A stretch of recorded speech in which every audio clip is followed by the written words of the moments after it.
एक बार नहीं लेकिन दो दो बार पेरिस के एफिल टावर को बेच दिया था और इस महाठग का नाम था विक्टर लस्टिंग। हालांकि इस इंसान के एक दो नहीं लेकिन पूरे 47 नाम थे और कोई ये दावे के साथ नहीं कह सकता था कि इन 47 नामों में से उसका असली नाम क्या है। विक्टर लस्टिंग भी इसका असली नाम था या नहीं, इसके बारे में कोई नहीं जानता। माना जाता है कि यह शख्स चेकोस्लोवेकिया का रहने वाला था। हालांकि उसके जन्म स्थान की ये जानकारी भी पुख्ता रूप से साबित नहीं हुई है। मतलब दुनिया के इस महाठग के बारे में दुनिया वो ही जानती है जो उसने दुनिया को बताया था। इसके अलावा उसकी जन्म कुंडली तो कोई नहीं जानता है।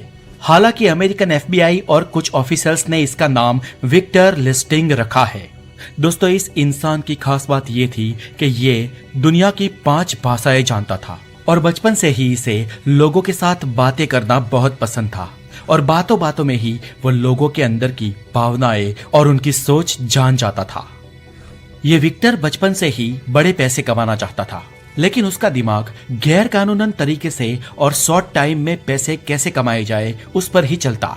एक बार तो उसने एक छोटे से टीन के डब्बे को एक छोटी सी मशीन जैसा बना दिया और एक जहाज की मुसाफरी में चला गया जहां पर पहले से ही बहुत ही अमीर लोग आते जाते रहते थे।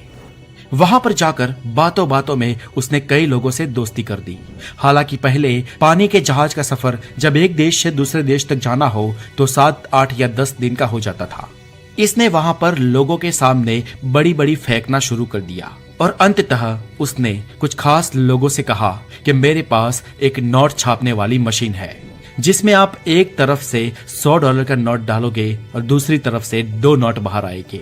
हालांकि विक्टर मशीन खोल के दिखाता लेकिन कहीं पर छुपे नोट नहीं दिखते। लेकिन सच बात यह थी कि इसने बहुत ही चालाकी से कई नोट इसके अंदर छुपाए थे। उसने लोगों को एक एक करके नए डुप्लीकेट नोट्स छपकर बाहर आते हुए भी दिखाए। उसने लोगों को बताया कि ये काम थोड़ा टाइम ले लेता है, बहुत ही फास्ट गति से नहीं, लेकिन डुप्लीकेट नोट छप के बाहर आने में थोड़ा टाइम लगता है। हालांकि उसने सब कुछ प्री प्लान कर लिया होता था। उसे यह भी पता था कि जहाज कहाँ रुकने वाला है और किनारा कब आने वाला है, और जैसे ही किनारा आने वाला होता है उसने इस नोटों की मशीन की बोली लगानी शुरू कर दी। और ताज्जुब की बात कि उस जमाने में कई लोगों ने इसकी बोली लगाई भी, और ये महज $1 का डिब्बा उसने $15,000 में बेच दिया। दोस्तों, विक्टर के जीवन की लाइफ चेंजिंग घटना तब बनती है जब वो पेरिस में ठहरा हुआ था और यहीं पर उसने न सिर्फ अपने जीवन की लेकिन पूरी दुनिया की सबसे बड़ी ठगी को अंजाम दिया था जब उसने एक बार नहीं पर 2 बार मशहूर एफिल टावर को बेच दिया था। हुआ यूं कि वो साल 1925 में अपने देश से फ्रांस गया और फ्रांस के पेरिस में जब वो रह रहा था उसी दरमियान फ्रांस के एक न्यूज़पेपर में उसने एक आर्टिकल पढ़ा। न्यूज़पेपर के इस आर्टिकल में लिखा था कि पेरिस के एफिल टावर का सरकारी खर्च हद से बाहर चला गया है। टावर के मेंटेनेंस और उसके राख रखाव में फ्रांस सरकार का बहुत बड़ा धन खर्च हो रहा है। हालांकि फ्रांस के कुछ टैक्स पेयर लोग ये मानते थे कि उनके टैक्स का बड़ा पैसा इस लोहे के एफिल टावर में खर्च किया जा रहा है और इस बात पर यह पूरा आर्टिकल था। अब न्यूज़पेपर में यह आर्टिकल पढ़ते ही विक्टर के दिमाग में एक घंटी बजी। विक्टर ने इस आर्टिकल के एक सेंटेंस पर ध्यान दिया जो था कि टावर के मरम्मत के लिए सालों साल धन खर्च करना पड़े, इससे अच्छा तो सरकार इस हजारों टन लोहे को बेच दे। और बस ये एक वाक्य विक्टर के खुराफाती दिमाग में एक डेंजर प्लान बनाने के लिए पर्याप्त था।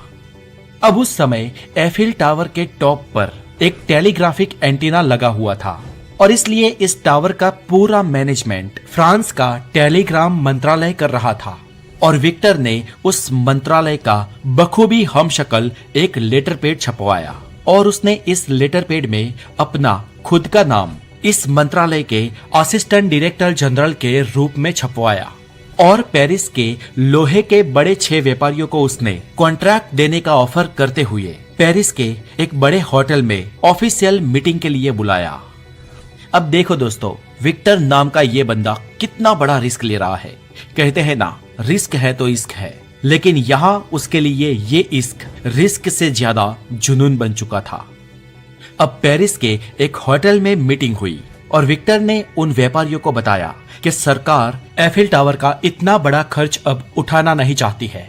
हालांकि सरकार तो उसके लोहे को बेचने का भी सोच रही थी, आपने न्यूज़पेपर में भी पढ़ा होगा। लेकिन सीक्रेट बात यह है कि सरकार एफिल टावर को एज इट इज किसी बड़ी पार्टी को बेच देना चाहती है। और अगर आप में से कोई इसे खरीदना चाहता है तो सोचकर अपनी ऑफर बताए। और हाँ दोस्तों, एक खास बात यह है कि यह बात अभी पब्लिक में नहीं गई है। अगर पब्लिक में यह बात गई तो पब्लिक इसका विरोध कर सकती है, लेकिन जब तक हम पब्लिक को इसके होने वाले खर्च के और इसके फ्यूचर के बारे में और पेरिस के प्रॉफिट के बारे में बता ना दे, तब तक इस बात को सीक्रेट रखा जाए।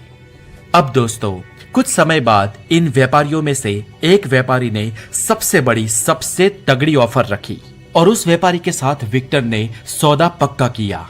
इतना ही नहीं, उसी व्यापारी को इसका टेंडर मिले इसके लिए विक्टर ने एक बड़ी रिश्वत भी ली, जो थी $20,000। जी हाँ दोस्तों, बात यहाँ पर खत्म नहीं होती है। उस व्यापारी ने विक्टर को सीक्रेटली ये भी पूछा कि बिड कहाँ तक जा सकती है, और ये बात लीक करने के लिए विक्टर ने उससे $50,000 और भी लिए। यानी कि टोटल उस व्यापारी से विक्टर ने $70,000 ले लिए। किस पे? एफिल टावर के नाम पे। और नोटों की एक बड़ी बैग भरकर वो ऑस्ट्रिया चला गया।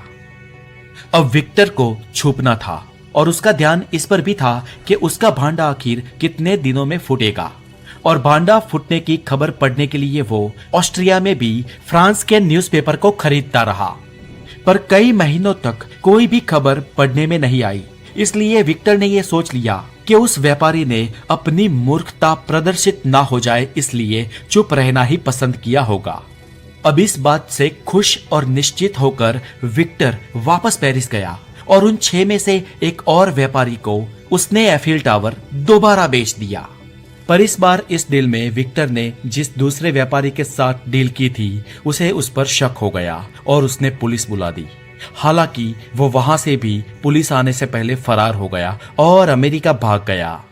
हालांकि अमेरिका में भी उसने अपने कारनामे नहीं छोड़े, वहां भी वो डुप्लीकेट नोट छापता रहा और शिकागो के कई बड़े गैंगस्टरों से इसके संबंध थे। विक्टर को अमेरिका में भी सालों तक FBI खोजती रही, लेकिन वो किसी के पकड़ में नहीं आया। पर आखिरकार विक्टर को उसकी प्रेमिका ने ही धोखा दे दिया और उसे पुलिस में पकड़वा दिया। इसके बाद विक्टर को 20 साल की सजा हुई और उसका निधन सजा खत्म होने से पहले ही जेल में ही किसी बीमारी के कारण हो गया। सो फ्रेंड्स, आज के लिए इतना ही। ये वीडियो आपको कैसी लगी मुझे कमेंट करके